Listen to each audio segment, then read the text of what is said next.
తండ్రి అయిన దేవుని నామం నుండి ప్రభు అయిన యేసుక్రీస్తు నామం నుండి అందరికీ తండ్రి అయిన దేవుని అనాది సంకల్పము తీర్మానము ఏర్పాటు చెప్పిన పిలువబడిన ప్రియులు పరిశుద్ధులు సహోదరులు అందరికీ కూడా ఈ సండే వేళలో అందరికీ శుభవందనాలు తెలియజేసుకునొచ్చు. ఈ శనివారం దినమున మనం యథావిధిగా ప్రవక్తల గురించిన ధ్యానం చేస్తున్నాము. ఈ రోజు కొంచెం ఆలస్యమైంది, పొరపాటు. ఏమంటే ఇక నిన్న చూసినప్పుడు ఆ నహూము గ్రంథంలో మొన్న చూసినప్పుడు ఆ 3 అధ్యాయంలో వాళ్ళు ఏమేమి పాపం చేశారు, వాళ్ళ జనాలకి ఎంత వాళ్ళు చేసిన ఆ ఒక ఏమది ఆ హింస మన జనాంగాన్ని ఎలా వాళ్ళు డీల్ చేశారంట. ఒక జంతువులు మారి మనుషులుగా మనిషి మానవత్వం ఉండాలి కదా, మానవత్వమే లేకుండా వాళ్ళని చాలా ఘోర హింస పెట్టి చాలా క్రూరంగా వాళ్ళని ప్రతి ఒక్కరిని దండించి బాధ పెట్టింది. ఎన్నో మంది రక్తమును కూడా చూసినప్పుడు రక్తమును చిందించారంట, మనిషి రక్తం ఎక్కువ ఆ పాపం చేశారని. అయితే ఆడ వరకు నహూము చూసినాం. అయితే ఈ అశూరులు ఎవరు, వీళ్ళు ఎక్కడి నుంచి వచ్చారు అని చూసినప్పుడు దాదాపు ఒక 4 చూసినప్పుడు ప్రవక్తలంతా కూడా నహూము కానీ, జెఫన్యా కానీ, యెషయా కానీ, ఆయన నినివే యోనా కానీ అందరూ దేని గురించి చెప్తున్నారు? ప్రవచనగాను, వాళ్ళకి దండనగాను, తీర్పుగాను చెప్పే దేని గురించి? వాళ్ళ యొక్క దర్శనము, వాళ్ళ భారము, వాళ్ళకి వచ్చే ఆ దేవుని వాక్యం ఏది అంతా ఆ నినివేను గురించినే. ఎవరు ఈ నినివేని ఎవరు పరిపాలించారు, ఇది ఎప్పుడు ప్రారంభమైంది అని చూస్తే ఈ నినివే అంట చాలా పురాతనమైన పట్టణం అంట. ఇది ఎంత పురాతనం అంటే 7వ శతాబ్దిలో, అంటే ఏమే 7th century, 700 అంతే కదా, సెంచరీ అంటే 100 కదా. అది 7వ శతాబ్ది నుండి అక్కడ నుండి ప్రారంభమయ్యారంట రాజులు. ఇప్పుడు కూడా నినివే అనేది ఎక్కడో కాదు, అది పాత పురాతన. అది ఇప్పుడు ఇరాక్ దేశంలో ఉన్న మోజూల్ అనే ఒక నగరమును పక్కన ఉందంట. ఆ ప్లేస్ ఇప్పటికి ఉందంట. ఏది మోజూల్ అనే ఒక ఇరాక్ దేశంలో మోజూల్ అనే ఒక పట్టణానికి పక్కన ఉన్న ఒక ప్లేస్ అంట అది నినివే. ఆ నినివే అనేది ఎంత గొప్ప ఒక అదే ఆ 700వ శతాబ్ది నుండి అది అక్కడి నుండి వాళ్ళు ఒక రాజులు ఏర్పడై పరిపాలిస్తూ వస్తున్నారు. కాకపోతే బైబిల్ ఆధారాలు కొన్ని లేవు, కొన్ని రాజులు బైబిల్ ఆధారం రావు. దాదాపు వాళ్ళు ఒక 17 రాజులు వచ్చారు. అయితే హిస్టారికల్లో ఉంది, చరిత్రలో రాశారు. చాలా నానా విధమైన చరిత్రలు ఉన్నాయి, చరిత్రకారులు ఉన్నారు, వాళ్ళు రాసింది ఉంది హిస్టరీ. అయితే బైబిల్ గ్రంథంలో చూస్తే వాళ్ళు ఒక 612 నుండి 700 వరకు, అంటే రివర్స్ వస్తాయి కదా, 700 నుండి 612 వరకు వాళ్ళు ఒక హిస్టరీ చరిత్ర బైబిల్ గ్రంథంలో రాయబడింది. అక్కడ నుండి ఒక 6 రాజుల గురించి వచ్చింది. అయితే వాళ్ళు మొదట ఉన్న రాజులు చూస్తే చాలా ఉన్నారు వాళ్ళు కూడా. అయితే వాళ్ళ గురించి ఏం లేదు, బైబిల్ ఆధారాలు లేవు. అయితే ఉన్నారు. అసిరియా దేశంలో మొట్టమొదటి రాజు చూసినప్పుడు అడాట్ నిరారి అని ఒక ఉన్నాడు. ఆయన దాదాపు ఎప్పటి వరకు ఉన్నారంటే ఫస్ట్ అడాట్ నిరారి అనే సెకండ్ అంట. ఆయన అడాట్ నిరారి సెకండ్ అని పిలుస్తారంట, 2 అని. ఆయన దాదాపు 911 నుండి 891 వరకు ఉన్నారంట. కానీ అక్కడికి దానికి ఏం లేదు. ఆయన ఇది ఒక అది ఏమి ప్రత్యేకమైన ఒక గ్రంథాలు డొనాల్డ్ వైస్ మ్యాన్ అనే ఒక హిస్టారిక్ బుక్లో ఉన్నాయంట. డొనాల్డ్ వైస్ మ్యాన్ అంటే జ్ఞానోక్తి అని ఆయన బుక్లో మాత్రము ఇది మెన్షన్ అయిందంట, ఆయన ఉన్నాడు అని.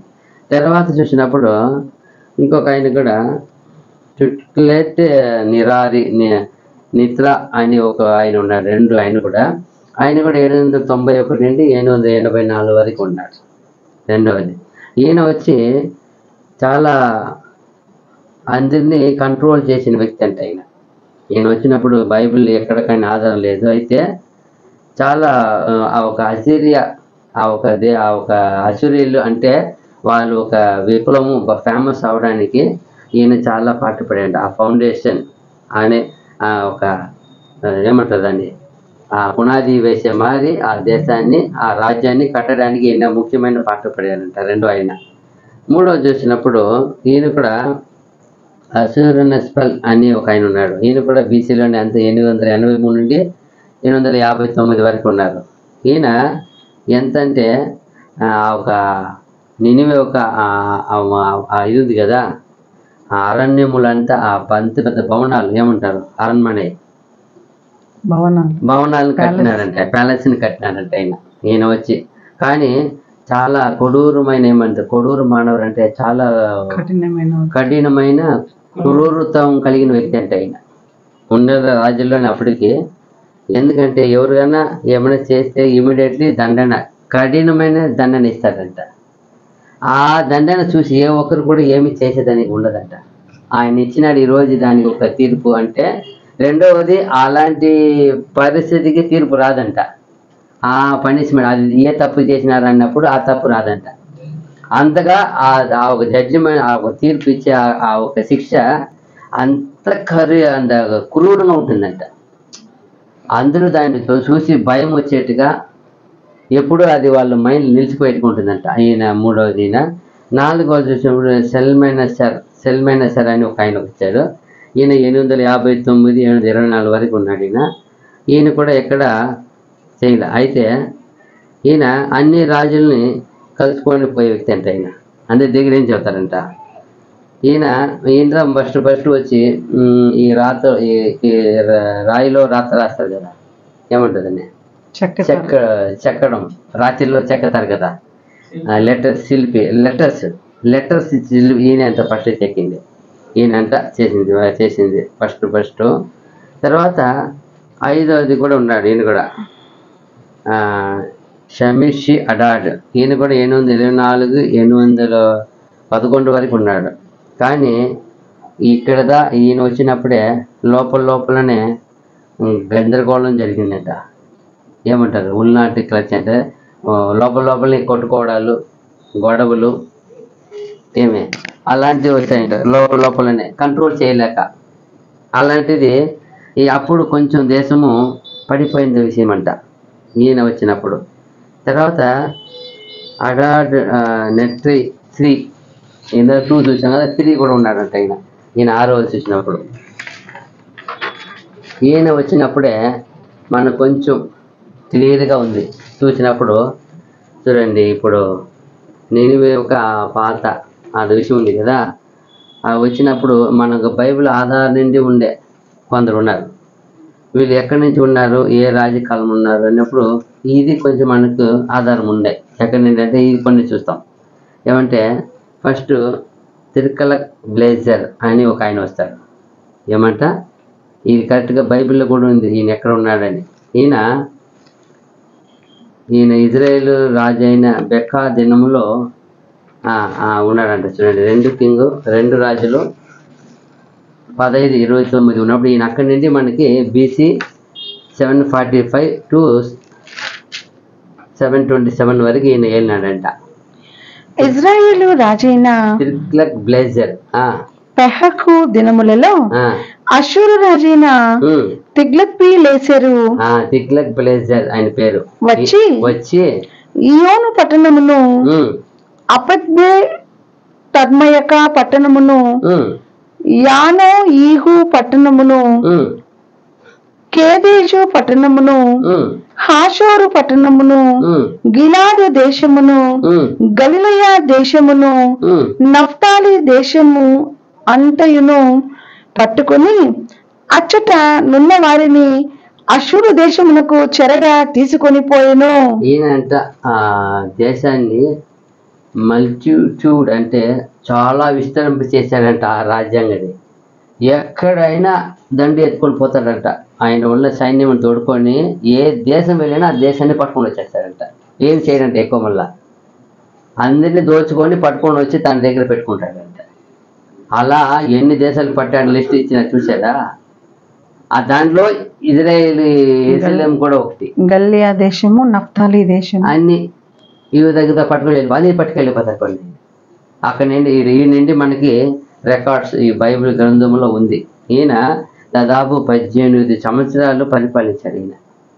అయితే అంత రాజులో వచ్చిన వాళ్ళలో ఈయన ఈ తిగ్లత్ పిలేసర్ అనే వ్యక్తి చాలా గొప్పగా ఆ రాజ్యంని ఏం చేశారంట, అంతకంత టకనే విస్తరింపచేశాడు. అందరూ భయం వచ్చేసిందంట. పిలిచి ఆయనకి ఏమి ఇస్తారంట చూడండి, అక్కడ 2 రాజులు 16, 7, 10 కూడా చెప్తారు. 2 రాజులు 16 అధ్యాయంలో 7 నుండి 10 వరకు చూస్తే, ఇట్లుండగా ఆహాజు యెహోవా మందిర సంబంధమైనట్టు రాజనగర సంబంధమైనట్టు సామగ్రిలో కనబడిన వెండి బంగారములను తీసుకొని అషూరు రాజునకు కానుకగా పంపి, నేను నీ దాసుడను నీ కుమారుడై ఉన్నాను కనుక నీవు వచ్చి నా మీదకి లేచిన సిరియా రాజు చేతిలో నుండి ఇజ్రాయేలు రాజు చేతిలో నుండి నన్ను రక్షింపవలనని అషూరు రాజైన తిగ్లత్ పిలేసెరు నొద్దకు దూతల నంపగా. అప్పుడు ఎంత రాజు చూడండి, సహాయానికే పిలిచే పరిస్థితి అయిపోయాడు ఆయన. ఎవరైనా తిగ్లత్ పిలేసెరు ఆయనకి పంపుతాడు. ఎవరు? ఆగాబు రాజు పంపుతాడు. ఆగాజు పంపుతాడంట. అయ్యా నాయన ఏమంటాడు ఆయన, నా తండ్రి అదే నీ కుమారుడును అంటే ఎంత స్థానం ఇచ్చాడు. నేను నీ దాసుడను. ఎక్కడి నుంచి ఇచ్చినాడు ఎత్తి అన్నిటిని? యెహోవా మందిర సంబంధమైన మందిరం ఉండే బంగారు వెండి అంతా ఎత్తి ఏం చేశాడంట, కానుకగా పంపించి నాకు వచ్చి ఏం చేయి, నువ్వు సహాయం చేయి, కాపాడు. నాకేం చేశారు చుట్టూ రాజులు, ఇజ్రాయెల్ రాజు. అప్పుడు ఏం చేశాడు ఆయన వచ్చి? అషూరు రాజు అతని మాట అంగీకరించి దమస్కు పట్టణము మీదికి వచ్చి దాన్ని పట్టుకుని రెజీనును హతము చేసి ఆ జనులను కీరు పట్టణములకు చెర తీసుకుని పోయిను. అంతే. ఎవరు వచ్చినా చెర తీసుకుని వెళ్ళిపోయి కొట్టతాడు అని నాశనం చేస్తాడు, తీసుకుని వెళ్ళిపోతాడు. రాజైన ఆహాజు అషూరు రాజైన తిగ్లత్ పిలేసెరును కలుసుకొనుటకై దమస్కు పట్టణమునకు వచ్చి దమస్కు పట్టణమందు ఒక బలిపీఠమును చూచి దాని పోలికనే మచ్చును దాని పని విధమంతయును యాజకుడైన ఊరియాకు పంపెను. ఈయన దేశానికి వస్తున్నాడు, చూస్తున్నాడు, అక్కడ బలిపీఠం ఉన్నది చూసేసి షాక్ అవుతున్నాడు. మన దేశం ఇలాగేం చేయనువా, కట్టించి బలి ఇస్తున్నాడు. అలాంటి పరిస్థితి వచ్చేసింది. అంటే ఆయన వచ్చి కలుసుకొని ఆయనతో ఏం చేస్తున్నాడు క్లోజ్. ఎందుకంటే ఆయన ఏమి మంచి బలం కలిగిన వ్యక్తి, మంచి వీరుడు. సైన్యం ఎక్కువ ఉంది ఆయనకి. ఏముంది ఆయనకి? సైన్యం ఎక్కువ ఉంది. చూడు, అడిగిన వెంటనే వచ్చి వాళ్ళు ఏం చేసినాడు, ధ్వంసం చేసి వెళ్ళిపోయినాడు. అంతటి గొప్ప రాజ్యముగా బయలుదేరి ఈ వ్యక్తిత. దాదాపు ఈయన 7వ వ్యక్తి. ఈయన అప్పటికి 6 మంది వెళ్ళిపోయినారు. ఆ లెక్కలు లేవు, వాళ్ళంతా హిస్టరీ లేవు. హిస్టరీలో ఉంది, బైబిల్ చరిత్ర లేవు. బైబిల్ చరిత్ర ఉండే వ్యక్తి అయినా. అయితే అలాగా చేసుకొని వచ్చే వీళ్ళు 1 దినవృత్తాంతం 5:20 చూస్తే, 1 దినవృత్తాంతములు 5:26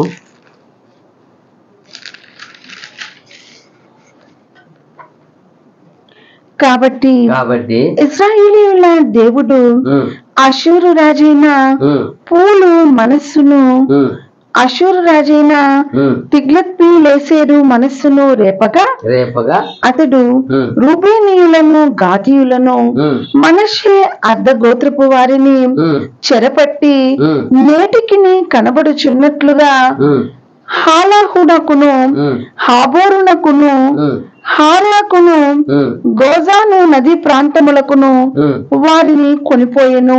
ఏం చూసారా, వాళ్ళ కాపురం ఉండే ప్లేస్ తీసుకొని వెళ్ళిపోయినారంట. అక్కడ పెట్టేది ఎప్పటికి వాళ్ళు ఆడ పెట్టేసినారు. ఎప్పటికి నాటి వరకు అంట. ఎంతటి పరిస్థితుడు. వాళ్ళకి దేవుడు ఏం చేసేసినాడు, వాళ్ళు రేపినాడు ఉంది. అదేముంది, వాళ్ళ హృదయమును రేపెను. అంటే ఎప్పుడైతే ఇజ్రాయేలీలు దేవునికి విరోధంగా పాపం చేస్తారో, దేవునికి విరోధంగా వాళ్ళు తిరగబడతారు, దేవునికి విరోధంగా ఆజ్ఞని మీరి, కట్టడలను మీరి, చేయవలసిన పద్ధతులను మీరి, చేయవలసిన విధులను మీరి, చెప్పిన ప్రతి ఒక్క విషయమును మీరి పోయేటప్పుడు దేవుడు విసికి వీళ్ళని అన్ని రాజులను రేపి వాళ్ళని చేసి అప్పగిచ్చేది. అలాంటి ఒక రాజులో ఈ అశూరులు ఒకటి ముఖ్యమైన వ్యక్తి. ఈ అశూరులు ఎక్కడ నివాసం అంటే నినివే పట్టణాన్ని కట్టుకున్నారు. నినివేని ఎందుకు నినివేని ఏర్పరచుకున్నారు? నినివే పక్కన పెద్ద మంచి యూఫ్రటీస్ నది పోతుందంట, ఫేమస్ నది అంట. అది అంత గొప్ప వైభవంగా మంచి బిజినెస్ రవాణా అది ఎక్కువ ఉంది అక్కడ. అందువల్ల ఆయన తెచ్చి కట్టేసినాడు అక్కడ. ఆ నినివేని బాగా కట్టేసిన వల్ల అక్కడ అన్ని సమకూరి చాలా విస్తారంగా అందరినీ వీళ్ళు ఎటువైపు వెళ్ళినా దాదాపు కింద చూస్తే ఐగుప్తు వరకు కూడా వెళ్ళి వీళ్ళు రాజ్యం చేసినట్టు ఉంది. అంత గొప్పగా విస్తరించారు. అన్ని రాజులుగా వీళ్ళు ఈ అశూరులు వీళ్ళే లాస్ట్కి దేవుడిని బిడ్డలు అప్పగించారు.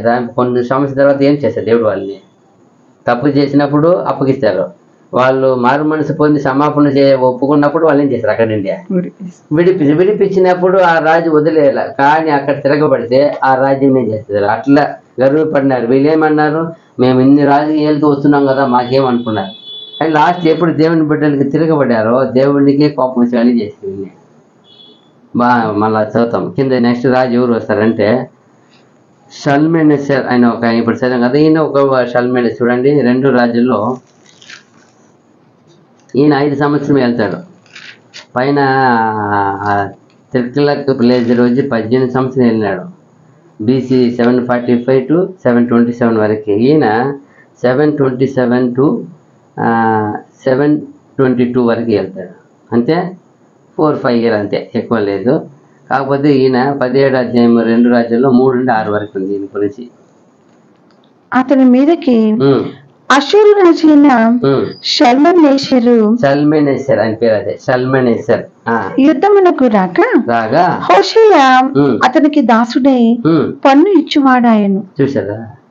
ఆ కాలంలో అషూరులు వచ్చి ఎవరికి వచ్చినారు?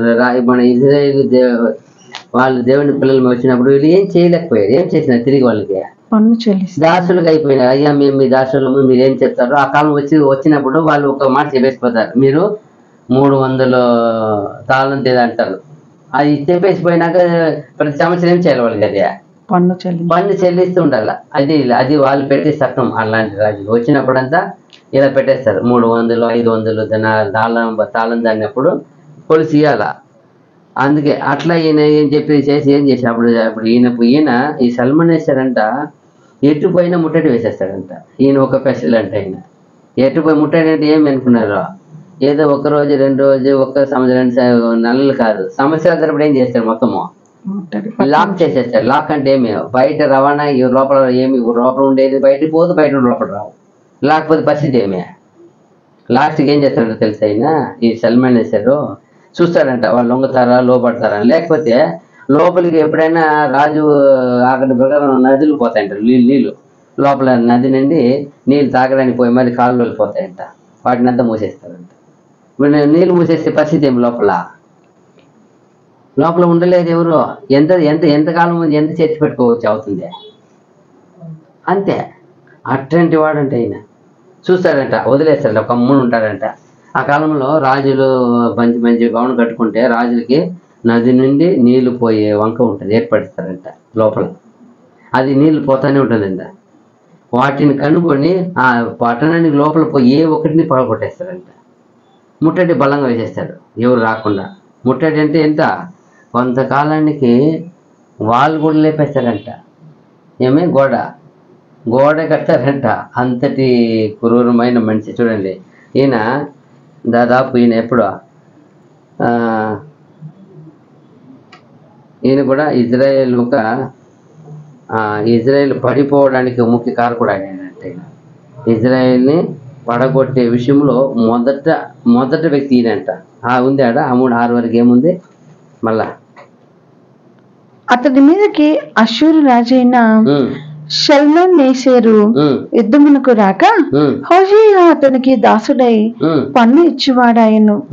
అతడు ఐగుప్తు రాజైన సోన్ వద్దకు దూతలను పంపి పూర్వము తాను ఏటేటా ఇచ్చుచూ వచ్చినట్లు అష్షూరు రాజునకు పన్ను ఇయ్యకపోగా హోషేయ చేసిన కుట్ర అష్షూరు రాజు తెలుసుకుని అతనుకు సంకెళ్ళు వేయించి బందీ గృహములో ఉంచెను. చూసారా?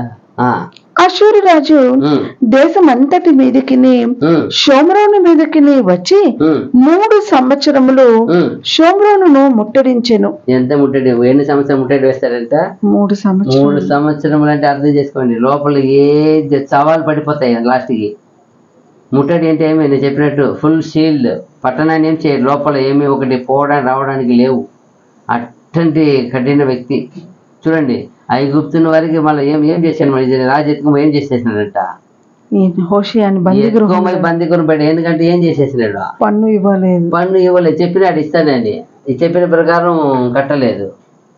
కట్టకపోతే ఏం చేస్తాడు, వచ్చే నువ్వు నాకు ఇంత ద్రోహం చేస్తావని ఎత్తుకుని పోయి లోపల వేసేసాడు, సంఖ్యలు జైలు వేసేసినాడు. అట్లాంటి చూడండి, పోయి సోమరాన్ని మనం వినపడ్డాం, సోమరాన్ని ఎంత గొప్ప పట్టణం అది. సోమరాన్ని ఏం చేసినాడు ఆయన, ముట్టడి వేసి. మళ్ళా హోషేయ ఏలుబడిలో 9వ సంవత్సరమందు అష్షూరు రాజు షోమ్రోను పట్టణమును పట్టుకుని ఇశ్రాయేలు వారిని అష్షూరు దేశములోనికి చెరగొని పోయి గోజాను నది దగ్గరనున్న హాలాహు హాబోరు అను స్థలములందును మాదీయుల పట్టణములలోను వారిని ఉంచెను.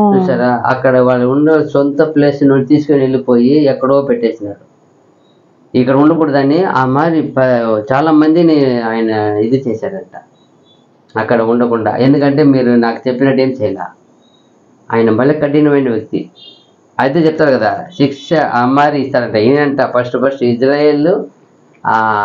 ఇజ్రాయేల్ అంతకంత పడిపోవడానికి మూల పురుషుడు ఈయనంట, తొటక పుల్లి అంటారు. అంటే ఫస్ట్ ఈయనే అంట, ఫస్ట్ ఇజ్రాయేల్ అంతకంతకి పడిపోవడానికి వాళ్ళని పడగొట్టే విషయంలో ఈయన ఫస్ట్ ఉన్నాడంట. ఈ రాజు ఏం పేరు కదా, సల్మన్ ఆయన పేరు.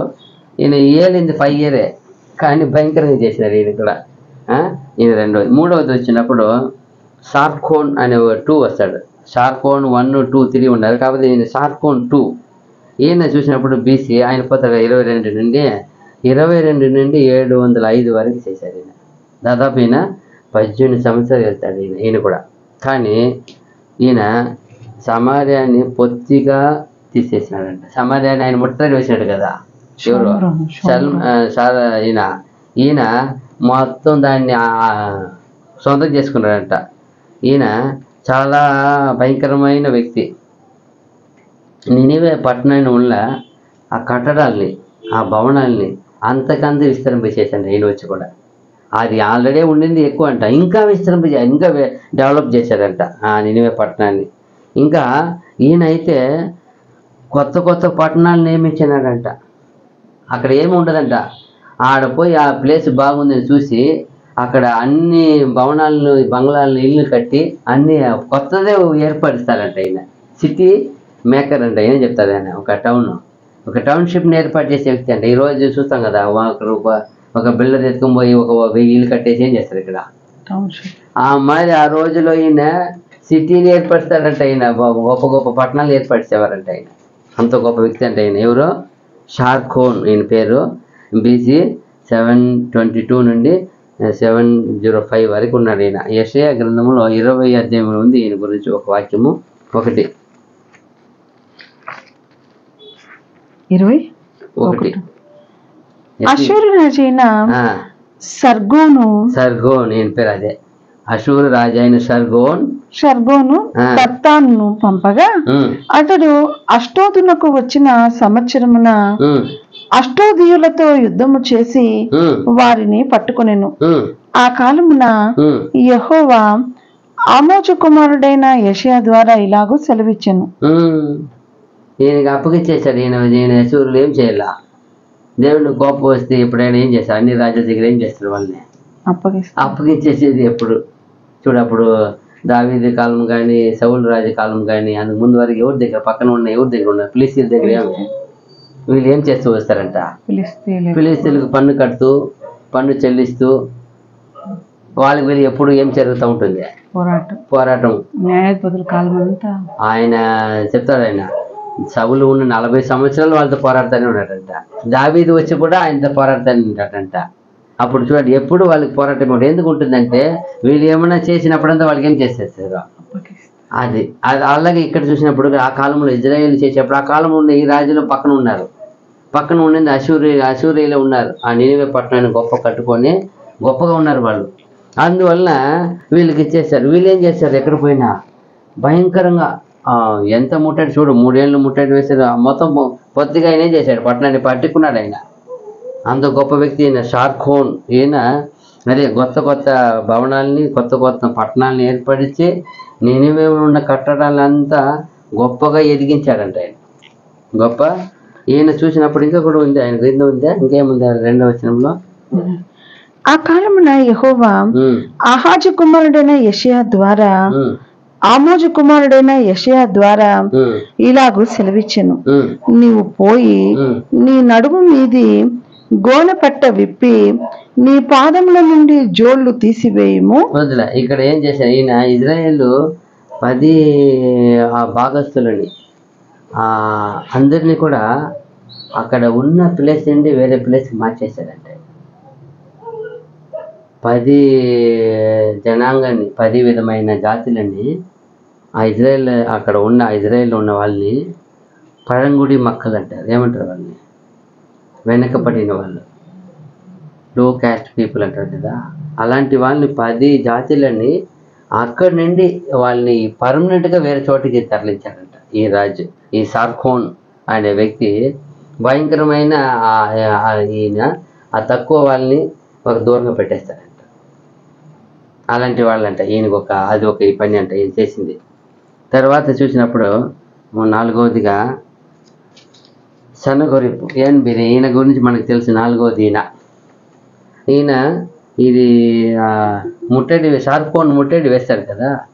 ముట్టడి వేసుకొని ఆ ఒక పట్టణంలోనే వచ్చినప్పుడు చనిపోతారంట ఆయన. అక్కడే చనిపోయిన తర్వాత ఈయన సన్నగొరిపు వచ్చి రాజు అవుతాడు. 705లో ఆయన పోతే ఈయన 705 నుండి వస్తాడు.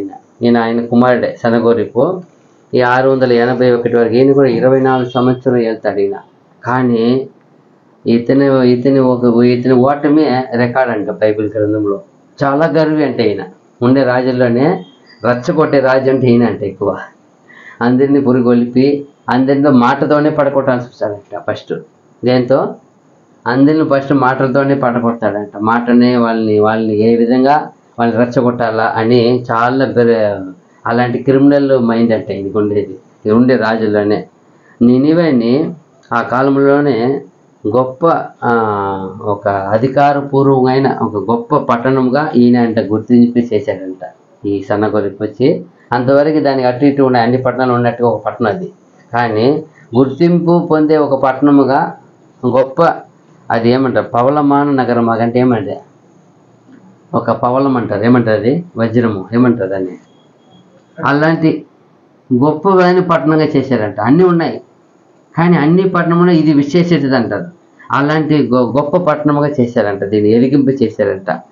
చేసి చూడండి ఈయన ఎంత గర్వి అంటే యెరూషలేములో ముట్టడి వేసింది ఈయన అంట. ఫస్ట్ యెరూషలేములో ముట్టడి వేస్తారంట. ఎంత చూడండి, అది దేవుని అనుమతి లేకుండా అవ్వదు. అంతగా ఆయన అప్పుడు ముట్టడి వేసినప్పుడు అక్కడ ఉండే ప్రజలు దేవుణ్ణి ప్రార్థన చేసిన ఆ ప్రార్థన వల్ల ఈయనకు ఓటమి దొరికిందంట. ఆ ప్రార్థన దేవుని బిడ్డల దగ్గర పోయి లేనిపోని మాటలు మాట్లాడి చాలా భయపెట్టారంట. మాటలోనే చేసేవాడు ఆయన, భయపెట్టేవాడంట. చూడండి 2 రాజులు 18. ఈయన గురించి ఆ 18, 19 అధ్యాయం మొత్తమే ఉంది. 2 అధ్యాయం మొత్తమే, కానీ అంత చదవలేము మనం. కాబట్టి ముఖ్యమైన చదివి వెళ్తాను. 2 రాజులు 18, 13 నుంచి కొంచెం చదువుతాం. రాజైన హిజ్కియా ఏలుబడిలో 14వ సంవత్సరమందు అషూరు రాజైన సన్హెరీబు యూదా దేశమందున్న ప్రాకారములు గల పట్టణములన్నిటి మీదకి వచ్చి వాటిని పట్టుకొనగా. చూడండి, ఒక అషూరులు అంటేనే వాళ్ళు అన్ని రాజులు, అన్ని దేవతను ఆరాధించే వాళ్ళు పక్క విగ్రహారాధికులు. అయితే వాళ్ళు ఎలా ఏలుతున్నారంటే వాళ్ళంతా కఠినంగా పకడ్బందీగా వెళ్తున్నారు. వాళ్ళే ఫస్ట్ రాజులుగా ఉండేది. ఇక్కడ ఎవరు లేరు, మన దేశంలో ఎవరు లేరు, రాజులు లేవు. వాళ్ళని చూసే వీళ్ళు రాజులు అడిగేది. ఎవరిని చూసి రాజులు అడిగినారు? అన్నిలో రాజులు ఆల్రెడీ వెళ్తున్నారు, చాలా వందల సంవత్సరాలు వెళ్తున్నారు. వాళ్ళని చూసి మనకు కూడా రాజు ఉండే బాగున్నాయని దేవుని విరోధంగా అడుగుతారు. అలాంటి పరిపాలన వీళ్ళు చూపించారు వాళ్ళ దగ్గర. అందుకే ఇక్కడ చూసినప్పుడు కూడా ఈరోజు వచ్చి ఆ గర్వంతోనే మాట్లాడతాడు. ఈయన వచ్చి ఏం మాట్లాడతాడో, యూదా రాజైన హిజ్కియా లాకీషు పట్టణం అందున్న అషూరు రాజు వద్దకు దూతలను పంపి, నా వలన తప్పు వచ్చినది, నా యొద్ద నుండి తిరిగి నీవు వెళ్ళిపోయిన ఎల్లా నా మీద నీవు మోపిన దానిని నేను భరించుతునని వర్తమానము చేయగా, ఆయన ఆ కాలంలో ఒకటి ఎవరు వచ్చి ముట్టడి వేసి ఏం కావాలా మీకు, ఒక ఏం పంపుతారు, వర్తమానం పంపుతారు. ఇక్కడ నుండి ఒకరిని పంపుతారు దూతని, పోపా అతనికి ఏం కావాలంట, ఎందుకు వచ్చి మా దేశం ముట్టడి వేశారు, ఏమైనా చూస్తారన్నప్పుడు కొందరు అడుగుతారు, నాకు పలానా పట్టణం ఇచ్చేయండి అంటారు. కొందరు ఆ కాలంలో వచ్చి ముట్టడి వేసినప్పుడు, ఇప్పుడు ఈ ఒక ఇజ్రాయేల్ ఎరుసలేం అనుకో, ఎరుసలేంలో ఉండే వాళ్ళకి వేరే పట్టణాలు కూడా ఉంటాయి, పన్నులు వసూలు కట్టించుకునేది అట్లాంటిది. నువ్వు ఆ పట్టణం పట్టుకొని పన్ను వసూలుతావు కదా, నాకు ఆ పట్టణం నాకు అప్పగిచ్చి అంటాడు. పట్టణం ఆడే ఉంటుంది, కానీ దానిలో వచ్చే లాభాన్ని ఈ పట్టణం రాజు తింటాడు కదా. సంవత్సరానికి 5,000 మణుగులు బంగారు వెండి ఏదో ఉంటుంది.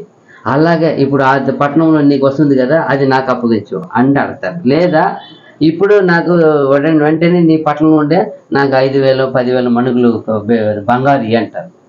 అట్లాంటి ఒకటి పెడతారు. అట్లా ఈయన పంపుతున్న ఏం కావాలన్నప్పుడు ఆయన ఒకటి చెప్తాడంట. ఏం చెప్తాడు? అషూరు రాజు యూదా రాజైన హిజ్కియాకు 600 మణుగుల వెండియు 60 మణుగుల బంగారమును జుల్మానాగా నియమించెను. చూసారు, అప్పటికప్పుడే జరిమానాగా వేసినప్పుడు ఈయన పంపుతాడు.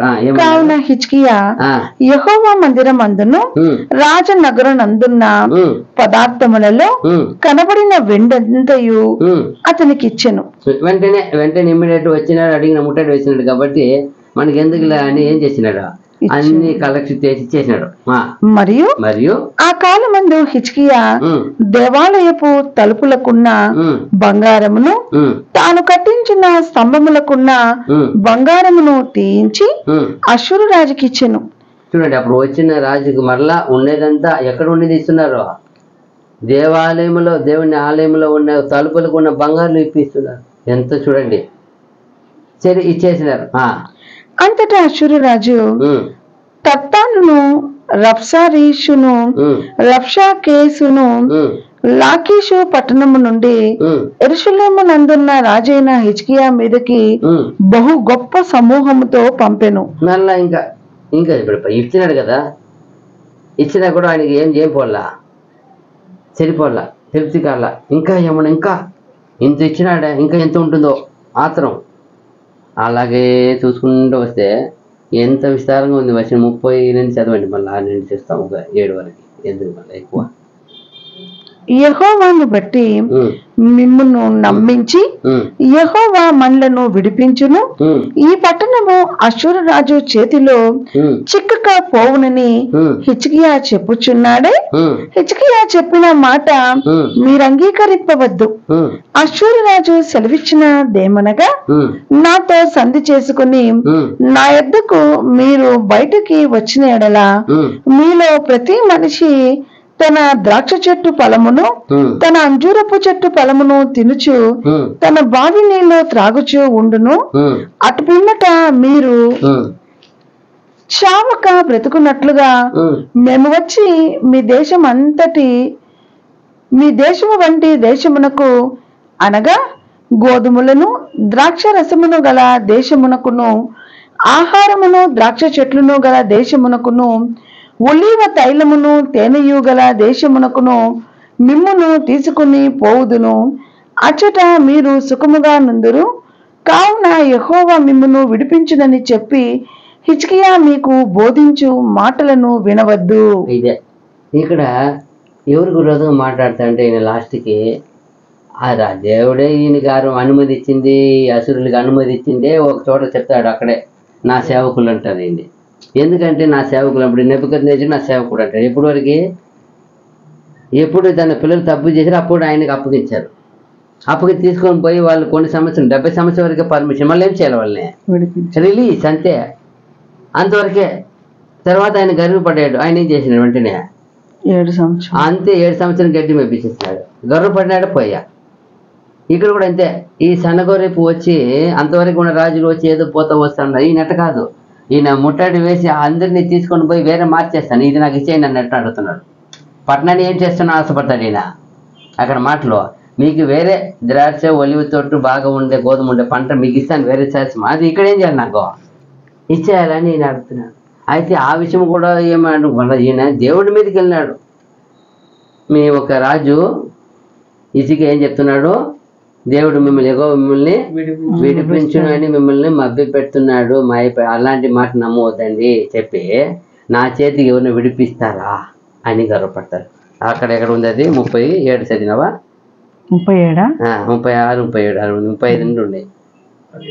యెహోవా మా చేతిలో నుండి యెరూషలేమును విడిపించున్నట్టుకు ఆయా దేశముల దేవతలలో ఏదైనను తన దేశమును మా చేతిలో నుండి విడిపించినది కలదా?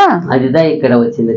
ఇక్కడ ఏమంటే ఉండే విగ్రహారాధనని కంపేర్ చేసి మాట్లాడుతున్నాడు. ఇక్కడ ఆయా దేశంలో ఉన్న దేవతలు మా చేతికి ఏమైనా విడిపించిందా చూసారా? అవును, అది ఒట్టి దేవతలు, అది ఒక బొమ్మ, ఏం చేయలేదు. అయితే ఎవరు ఈయన? సజీవమైన దేవుని యొద్దకు వచ్చి ఆయన సవాలిస్తాడు. అది అక్కడ వచ్చింది. అయితే అతనికి ప్రత్యుత్తరం ఇయ్యవద్దని రాజు సెలవిచ్చి ఇండుట చేత జనులు ఎంత మాత్రం ప్రత్యుత్తరం ఎవరు రిపీట్ ఒక్క పలుకుడు పలకొద్దు రాజు చెప్పేసినాడు. ఏం మాట్లాడో తిరిగి వచ్చేయండి. ఎలా వస్తారు తెలుసా? చింపుకొని వస్తారు. వాళ్ళు మాట్లాడిన మాట ఎవరి మీద మాట్లాడేశారు? అప్పుడు ఏం చెప్తారు 37లో? గృహ నిర్వాహకుడును హిల్కియా కుమారుడునైన ఎల్యాకీమును శాస్త్రియగు షెబ్నాయును రాజ్యపు దస్తావేజుల మీదనున్న ఆషాపు కుమారుడైన యోవాహును బట్టలు చింపుకొని హిజ్కియా వద్దకు వచ్చి అంత మాట ఏం కొట్టలేదు, ఏం చేయలే. వాళ్ళు మాట్లాడిన మాటలు ఎంత అదిదా. మనిషి అంటే దేవుడిని పేరు ఏముండాలా? భయం, వైరాగ్యత, భయం ఉండాలి. చూడు, ఎవరో ఒకరు ఎలాంటి వ్యక్తులు వాళ్ళు అన్ని వచ్చి మన దేవుని మాట్లాడుతున్నారు, కోపం వచ్చి చింపుకొని వచ్చి రాజు నిలబడతారు. రాజు ఏం చెప్తాడు? రబ్షాకే పలికిన మాటలన్నీ తెలియజెప్పిరి. 19 హిజ్కియా విని తన బట్టలు చింపుకొని గోనెపట్ట కట్టుకుని యెహోవా మందిరమునకు పోయి అక్కడ ప్రార్థన మొదలు పెడతారు. అందరూ ప్రేయర్ చేశారు. 15 చదవండి, 15, 16 వచ్చినారు. యెహోవా సన్నిధిని ఇట్లని ప్రార్థన చేసెను. యెహోవా కెరూబుల మధ్యను నివసించుచున్న ఇశ్రాయేలీయుల దేవా, భూమి ఆకాశములను కలగచేసిన అద్వితీయ దేవా, నీవు లోకమందున్న సకల రాజ్యములకు దేవుడవై ఉన్నావు. ఈ ప్రార్థన ఒక రాజు గోనె పట్టి కట్టుకొని దేవుని ఎంత అందరూ వచ్చి గొప్ప గొప్ప అధిపతులు అంతా అందరూ వచ్చి ఆయనే వాళ్ళు బట్ట చింపుకున్నారు, ఈయన చింపుకున్నాడు. గోనె పట్టు కట్టుకొని దేవుని ఎత్తు వచ్చి పడి విన్న మొర పెడుతున్నాడు. ఆ మొర ఉందే, ఆ పవర్ఫుల్ మొర వరకే ఒక ప్రార్థన అతని ఆపోజిట్ ఉన్న సైన్యాన్ని సర్వనాశనం చేసేసింది. ఎంత నాశనం అని ఇప్పటివరకు ఆ రికార్డ లేదంటే ఇప్పటివరకు. అట్లా 16 వచనము, యెహోవా చెవియొగ్గి ఆలకింపుము, యెహోవా కన్నులు తెరిచి దృష్టించుము, జీవము గల దేవుడివైన నిన్ను దూషించుటకై సన్హెరీబు పంపిన వాని మాటలను చెవిని పెట్టుము. 32, 35, 32 చదవండి. కాబట్టి అషూరు రాజును గూర్చి యెహోవా సెలవిచ్చినదేమనగా, ఒక మాట దేవుడు ఫస్ట్ చెప్తాడు, చూడపా నువ్వేం భయపడవద్దు, ఏం చెయ్యాలి. అతడు ఈ పట్టణంలోనికి రాడు, అడుగు పెట్టలేడు, దాని మీద ఒక బాణమైనా ప్రయోగింపడు, ఒక కేడమునైనా దానికి కనపరచడు, దాని ఎదుట ముట్టడి దిబ్బ కట్టడు. ఈ పట్టణము లోపలికి రాక తాను వచ్చిన మార్గముననే అతడు తిరిగిపోవును. వచ్చిన ఏ మార్గం వచ్చి ఆ మార్గం తిరిగిపోతాడు. ఇదే యెహోవా వాక్కు. యెహోవా వాక్కు ఇచ్చేసాడు.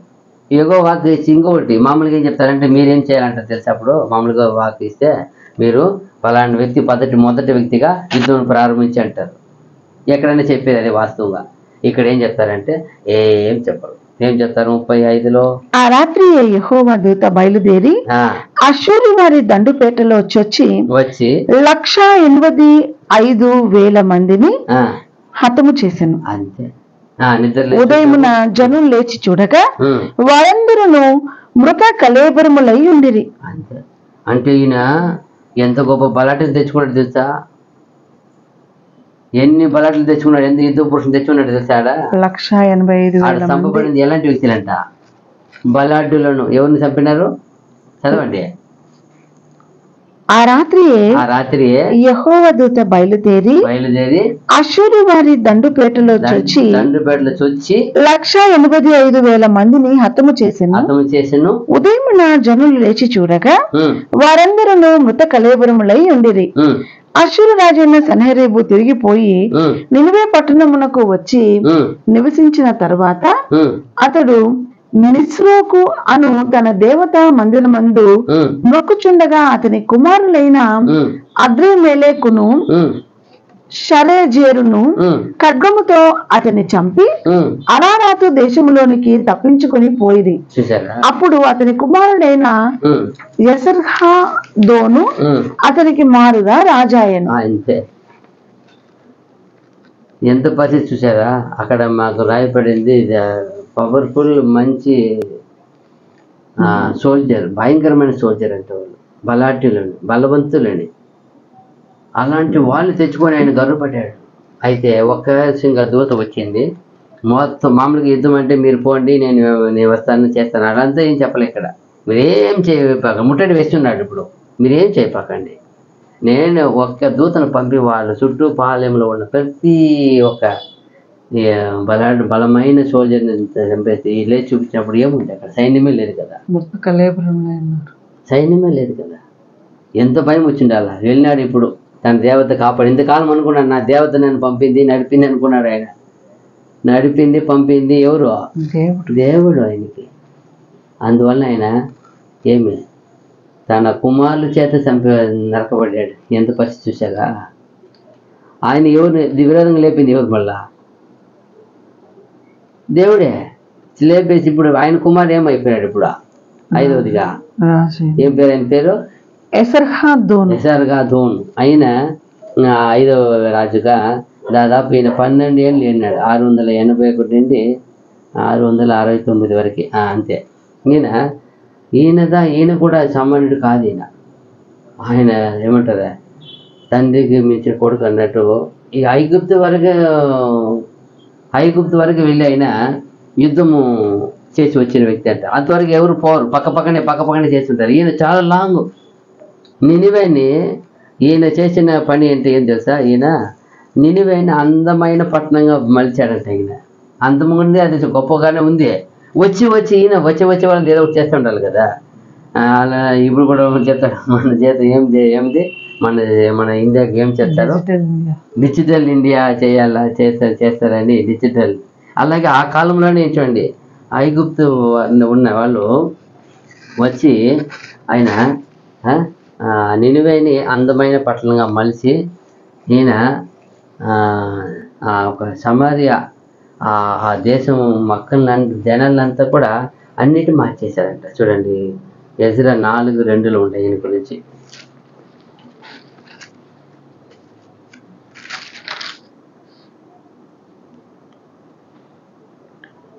జెరుబ్బాబెలు నొద్దకును పెద్దలలో ప్రధానుల యొద్దకును వచ్చి మీరు ఆశ్రయించున్నట్లు మేమును మీ దేవుని ఆశ్రయించు వారము. ఇచ్చటికి మమ్మును రప్పించిన అష్షూరు రాజైన ఎసర్హాదోను యొక్క కాలము మొదలుకొని మేము యెహోవాకు బలులు అర్పించు వారము.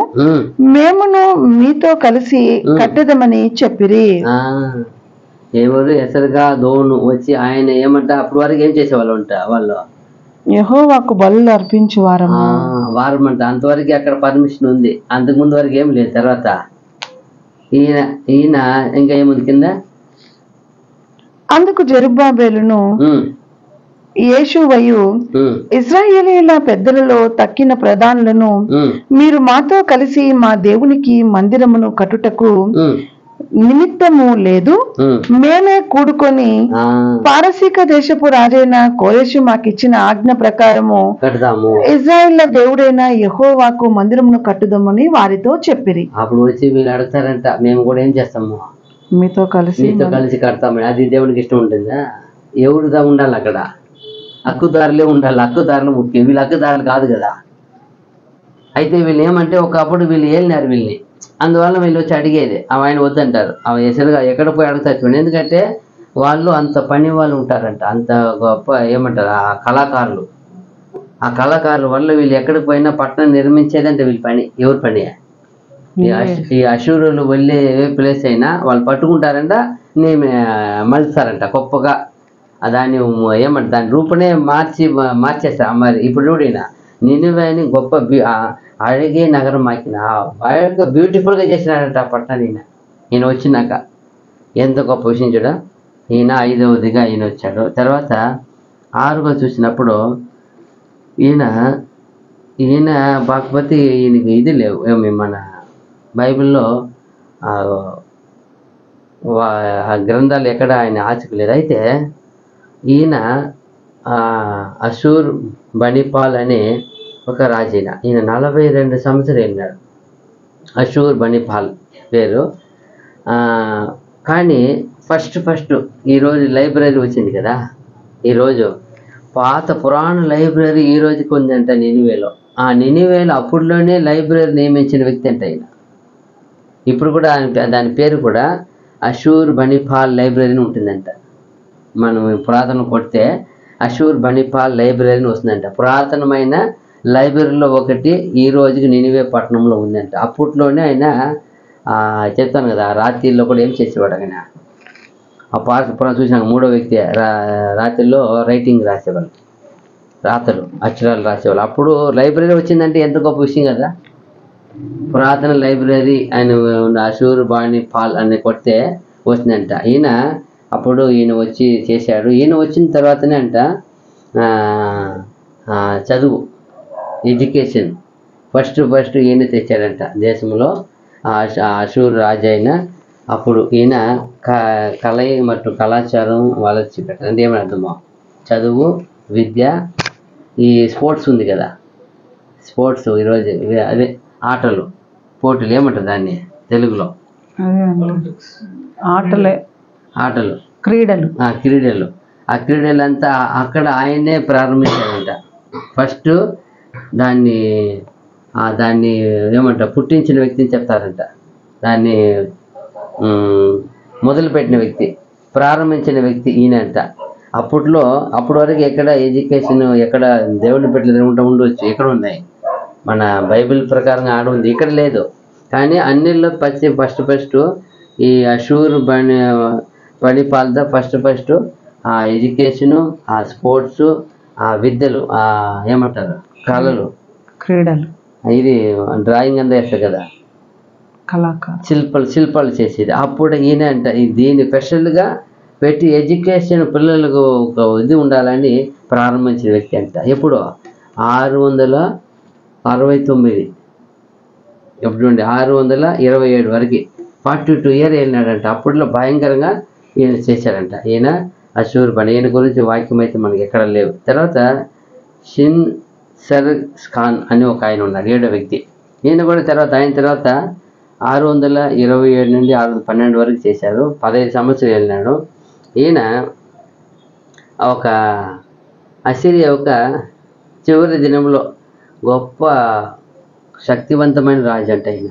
ఎందుకంటే ఈయన ఉన్నప్పుడే 7వ రాజుగా ఉన్నప్పుడే నినివే ఆ నినివే పట్టణం పైన బాబిలోనిలు, మిద్యానులు కలిసి చాలా రాజులు వచ్చి వీళ్ళ మీద యుద్ధం చేశారంట.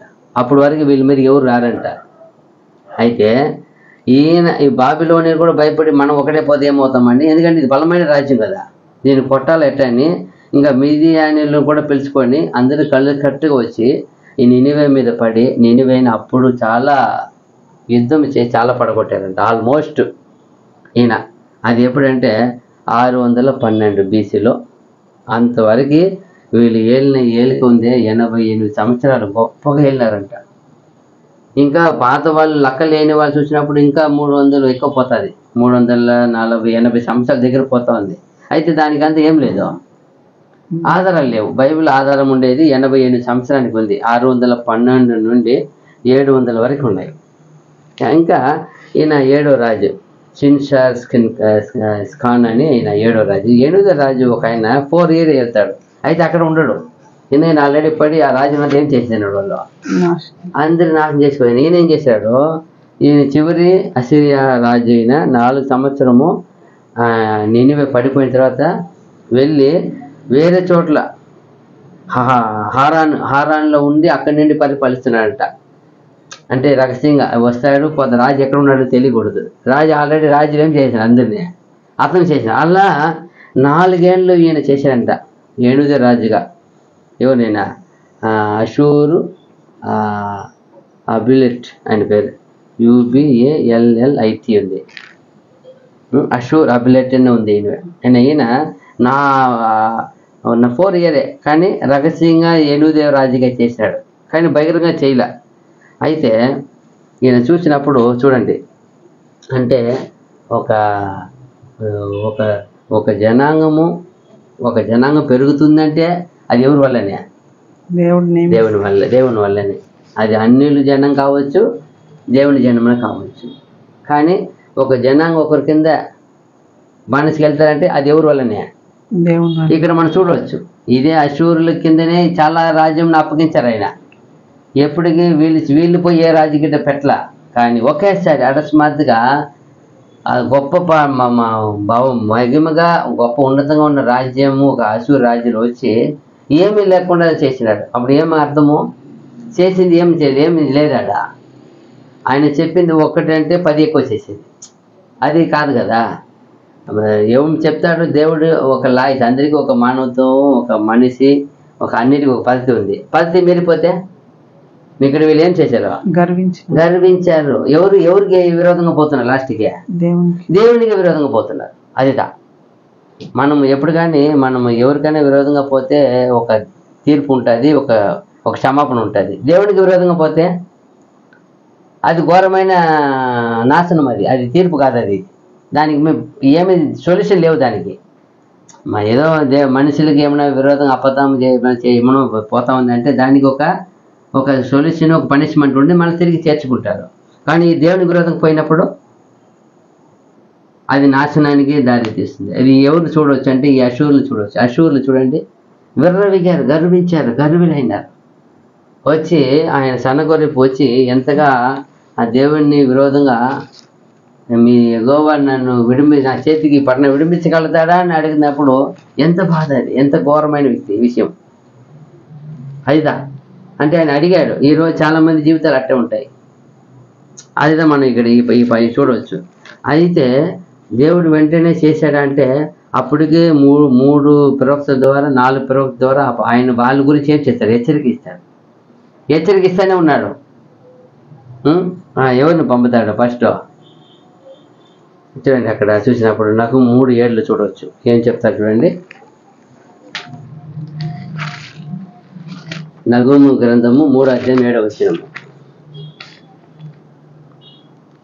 అప్పుడు నిన్ను చూచి వారందరూ నీ ఎద్ద నుండి పారిపోయి నినివే పాడైపోయినే, దాని కొరకు అంగలార్చు వారెవరు, నిన్ను ఓదార్చు వారిని ఎక్కడి నుండి పిలుచుకొని వచ్చేదను అందరూ. అంటే ఏమందరూ ఇంకా అవలేదు, అవక ముందు దాని గురించి ఏం చెప్తున్నారు. చివరిగా చెప్పింది ఆయనే ప్రవచనం చెప్పాడు. అప్పటి వరకు అది బాగానే ఉంది, అంతవరకు అది చెప్పేటప్పుడు కూడా బాగానే ఉంది. అది ఇంకా కొంతకాలం వల్ల ఇంకా 3 ఏళ్ళు అవుతుంది ఈయన చెప్పిన తర్వాత. అయితే అంతగా అయ్యో నినివే పాడైపోయినే అంటే ఏమి అర్థము. అలాగే మీరు యోనా గ్రంథం ఎత్తుకుంటే యోనా మొత్తం ఏందో ఉంది, దేని గురించే ఉంది, నినివే గురించిన భారం. ఆయన రాసిన అన్ని దాని గురించే ఉంది. తర్వాత ఇంకా జపన్య గ్రంథం 2:13-14 చూస్తే కూడా దాని గురించే ఉంది. అప్పుడు 4 ప్రవక్తల ద్వారా 4 సార్లు హెచ్చరిస్తున్నారు. అయినా ఏం పొందాలి వాళ్ళు, అదే వాళ్ళకి తెలుసు కదా, మాది కాదు కదా గ్రంథము, మా దేవుడు కాదు కదా అని వాళ్ళకి నిర్లక్ష్యత. చూడండి జపన్య 2:13-14 వచ్చినారు. ఆయన ఉత్తర దేశం మీద తన హస్తమును చాపి అష్షూరు దేశమును నాశనము చేయును. నినివే పట్టణమును పాడు చేసి దానిని ఆరిపోయిన ఎడారి వలె చేయును. దానిలో పశుల మందలు పండుకొనును, సకల జాతి జంతువులను గుంపులుగా కూడును. గూడబాతులను తుంబోళ్లును వారి ద్వారముల పై కమ్ముల మీద నిలుచును. పక్షుల శబ్దములను కిటికీలలో వినబడును. గడపల మీద నాశనము కనిపించును. వారు చేసుకున్న దేవదారు కర్ర పని అంతటిని యెహోవా నాశనము చేయును. చూసారా వాళ్ళు ఎంత ఘోర పరిస్థితికి దేవుని ప్రవక్త అయిన వీళ్ళు చాలా మంది అనుకుంటారు కదా, అయ్యో బైబిల్ గ్రంథంలో మనల గురించే ఉంది, మనల పేరు రాయపడింది, ఈ సర్వమానవ కోటి పేరు సర్వమానవ కోటి విధులు ఎక్కడ ఉన్నాయి? ఇక్కడ ఉన్నాయి. చూడండి, వాళ్ళకి అన్ని జాతి వాళ్ళకి తెలియదు, వాళ్ళకి ఎవరు మాట్లాడుతున్నారా? దేవుడు మాట్లాడుతున్నాడు. ఎందుకంటే పక్కన అన్ని జాతి అయినా కూడా ఆ జీవం ఎవరిదే, ఆ సువాసం ఎవరిదే? వాళ్ళకి నియమించిన మనసాక్షి ఉంది. మనసాక్షి ప్రకారం బతకాలి కదా, దేవుడు చేయాలి కదా. ఎవరైనా కావచ్చు, మనమైనా కావచ్చు, ఎవరైనా మనకి ఇంకా ఎక్కువ మనకు మనసాక్షిగా మించి దేవుని సాక్షి ఇచ్చినారు, వీటిని ఆయన సాక్షి ఇచ్చినారు. వాళ్ళకి తెలియదు పాపం.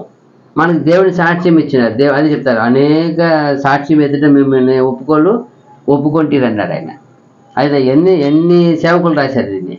ఫస్ట్ ఒకసారి మార్మల్స్ పొందారు, అదిదా మనుషుని పోయి నేను ఆయన పోయి చెప్పేటప్పుడు ఏమైనా చెప్పేటప్పుడు ఒకసారి ఏమంటారు, పొందినట్టు పొందారు. కొంతకాలం తర్వాత ఏమైపోయినారంట, మళ్ళీ పాపం చేశారు, గర్వీలు అయిపోయారు. అదిదా అంటే ఇక్కడ మళ్ళీ యెషయా కూడా 10వ అధ్యాయం చూసినప్పుడు చాలా పెద్ద ప్రవచనం. ఇది కూడా 5 నుండి 19 వచనాలు ఉన్నాయి, కానీ కొన్ని చదువుకుంటాం మధ్యలో. యెషయా గ్రంథం 10వ అధ్యాయము 5 నుండి 4 చదవండి, మన తర్వాత మధ్యలో. అష్షూరీయులకు శ్రమ, వారు నా కోపమునకు సాధనమైన దండము. ఏమంట? ఎందుకో ఇంతవరకే వాళ్ళ కోపమునకు ఏం లేదు. ఇజ్రాయేల్ కోపం చేశారు, వాళ్ళ మీద దండని పెట్టారు. ఇప్పుడు వీళ్ళు తిరగబడ్డారు, వీళ్ళు విరోధంగా చేస్తున్నారు. అందువల్ల అష్షూరులకు ఏమి శ్రమ? అష్షూరీయులకు శ్రమ, వారు నా కోపమునకు సాధనమైన దండము. నా దుడ్డుకర్ర, నా ఉగ్రత వారి చేతిలో ఉన్నది. భక్తిహీనులకు జనముల మీదకి నేను వారిని పంపెదను. దోపుడు సొమ్ము దోచుకొనుటకును, కొల్ల పెట్టుటకును, వీధులను త్రొక్కించుటకును, నా ఉగ్రతకు పాత్రులకు జనులను గూర్చి వారికి ఆజ్ఞాపించదను. ఇంకా కింద చెప్తారు కొన్ని చోట్ల, వాళ్ళు ఎలా చేసినారో అలాగే వాళ్ళు చేస్తాంటారు, దోచుకుని వాళ్ళు. అయితే అతడు అలాగా అనుకున్నాడు. అది అతని ఆలోచన కాదు. నాశనము చేయవలననియు చాలా జనములను నిర్మూలము చేయవలననియు అతని ఆలోచన. ఎప్పుడు ఆలోచన అయింది ఒకటే, నేనేం చేయాలి? అందరిని నాశనం చేయాలి, అందరిని దోచుకోవాలి, అందరిని రక్తం చిందించాలా. మళ్ళా కింద చెప్తాడు, అతను ఇట్లా అనుకొనిచున్నాడు, ఏమని? నా అధిపతులందరూ మహారాజులు కారా? మా అధిపతులు ఎలాంటి వాడు తెలుసా? మహారాజు. ఎందుకంటే అంత వైభవంగా ఎదిగారు, వచ్చారు వాళ్ళు అంతవరకు. కల్మే కర్కే మీషు వలె నుండలేదా? హామాతు అర్పాదు వలె నుండలేదా? షోమ్రోను దమస్కు వలె నుండలేదా? విగ్రహములను పూజించు రాజ్యములు నా చేతికి చిక్కినవి కదా. వాటి విగ్రహములు యెరూషలేము షోమ్రోన్ల విగ్రహముల కంటే ఎక్కువైనవి కదా. షోమ్రోనుకును దాని విగ్రహములకును నేను చేసినట్లు యెరూషలేమునకును దాని విగ్రహములకును చేయకపోదునా అనేను. ఆయన ఏమనుకున్నాడు? సర్వ దేశంలో ఉన్న విగ్రహములు వంటి ఇది విగ్రహం అనుకున్నాడు. లోపల విగ్రహం ఉంది అనుకుంటున్నాడు ఆయన. అక్కడ ఏం లేదు, తెలియదు ఆయనకి. తెలియక ఎంత గర్విగా మాట్లాడుతున్నాడు చూడు. ఏమి సోమరోను ఎన్ని పట్టాలు మాట్లాడుతున్నాడు. అటువంటి విగ్రహం కాదా ఇది? అలాగే దీన్ని చేస్తానంటే గర్వి మాటలు.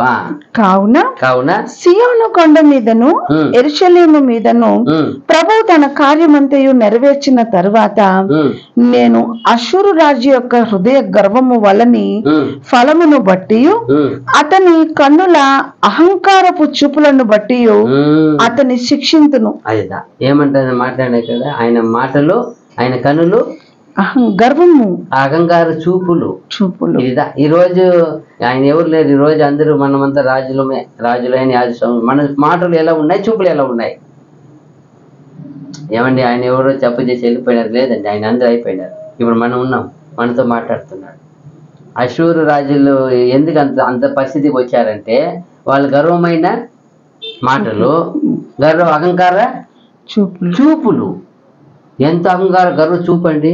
ఆ చూపే కదా ఈ రోజు ఎలా ఉంది మనసులో మనం ధ్యానించే అలవాటు మాటలు ఎలా ఉన్నాయి, నోటి మాట ఎలా ఉన్నాయి, చూపు ఎలా ఉన్నాయి. అతడు నేను వివేకిని అదే చాలా గొప్ప జ్ఞాని, అది బుద్ధివంతుడు.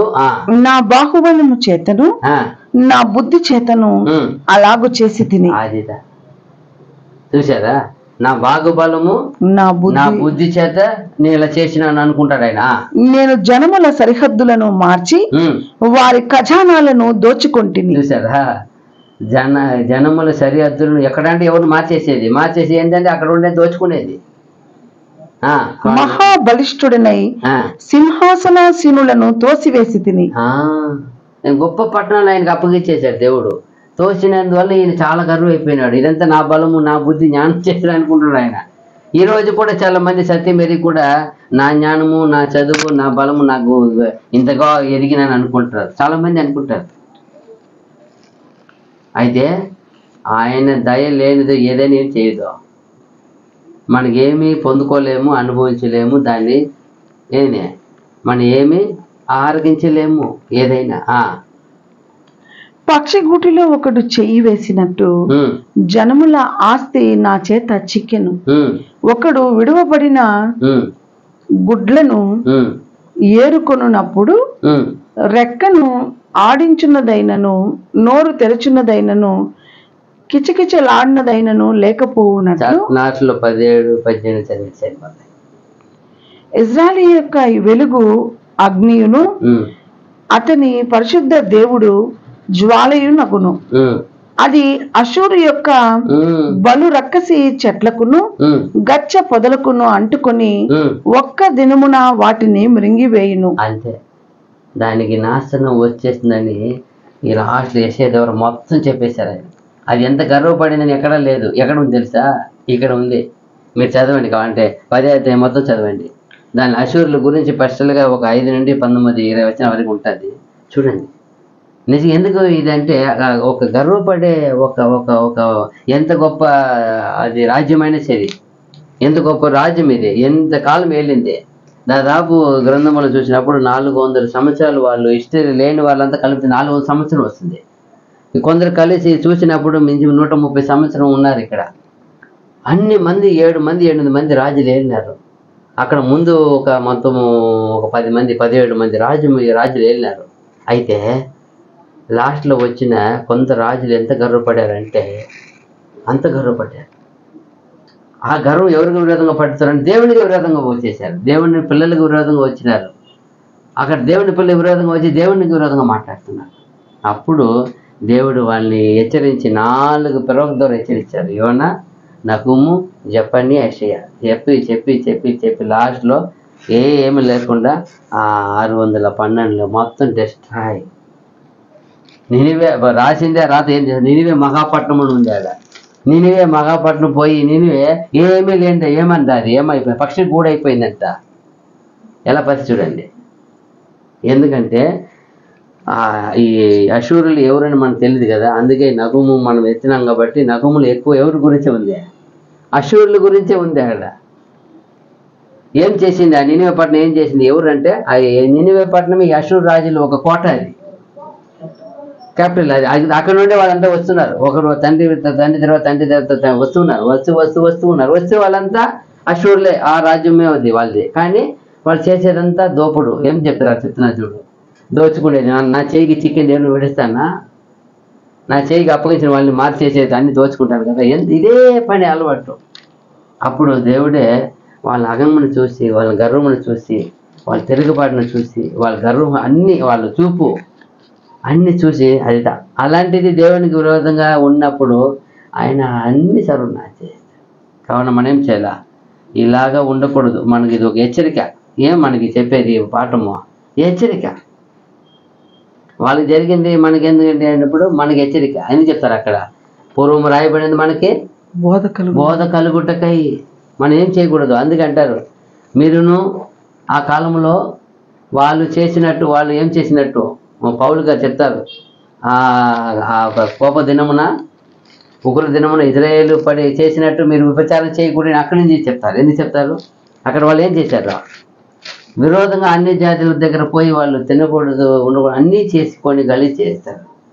వాళ్ళ వల్లే ఆ ఒక ప్రయాణ దినంలో, ఉగ్ర దినంలో అలా చేయకుండా మీరు జాగ్రత్త పడి. అలాగే మనకి ఇది జాగ్రత్త. ఏం చేయాలి మనము ఎలాంటిది ఆ గర్వపు మాటలు, ఆ గర్వపు చూపులు, గర్వపు మనిషి దోచుకోవడాలు, ఒకరి విరోధంగా ఒకరు చేయడము, మానవత్వం లేకుండా వీళ్ళు చేసినంత ఏమే మానవత్వం లేకుండా మెరుగు మారి నడుచుకున్నారు. మనిషిని హింస పెట్టి చంపించేది, రక్తం కాచేది. అందుకే నీకు ఏం చేసావో నీకు చేయబడిని చెప్పి చేస్తున్నారు ఆయన.